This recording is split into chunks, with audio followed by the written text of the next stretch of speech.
Evet sayın seyirciler, Deregozir'de şelaleyi çekiyoruz. Mükemmel manzara, mükemmel. Görüyorsunuz, anlatmaya gerek yok. Konuşmuyorum. Görüyorsunuz. Anlatmaya hiç gerek yok. Görüyorsunuz. Vay şöyle olmuş, böyle olmuş, konuşmam. Kesin. Görüyorsunuz. Ve ilerliyoruz tam yanına doğru, görüyorsunuz. Ha. Şırıl şırıl. Mükemmel. Anlatmayacağım bu sefer.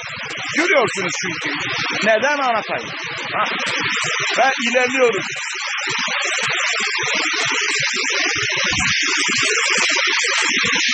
Vah vah vah vah vah. Waka waka waka waka waka de waka waka aman aman aman. Görüyorsunuz, anlatmaya gerek yok, anlatamıyorum çünkü görüyorsunuz, mükemmel.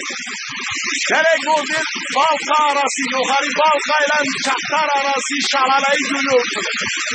Anlatmama gerek yok, görüyorsunuz çünkü ya, neden anlatayım? Emin! Gel oradan atla aşağıya, şelaleden atla emin.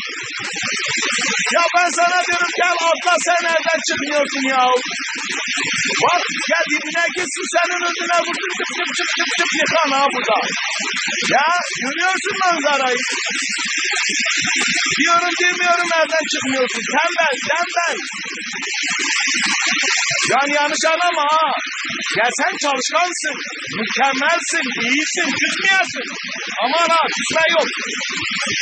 Çünkü bak, gel böyle yerleri gör da. Evet biraz daha yaklaşıyoruz ama yaş oluyoruz. Gel, eksin, yavaş.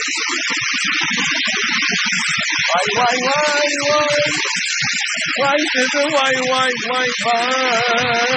Görüyorsunuz nereden attığını. Mükemmel. Sayın dinleyiciler, mükemmel yapıyor. Görüyorsunuz. Şırıl. Ay düşeceğiz. Şırıl akıyor. Bu dereler coşuyor. Amanın. Şırıl akıyor.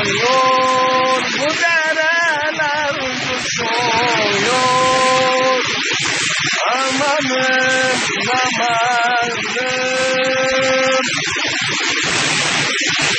Görüyorsunuz, anlatmadık. Görüyorsunuz çünkü bu yüzden fazla konuşmadık. Hadi eyvallah, görüşüyoruz. Emiş bay Emiş.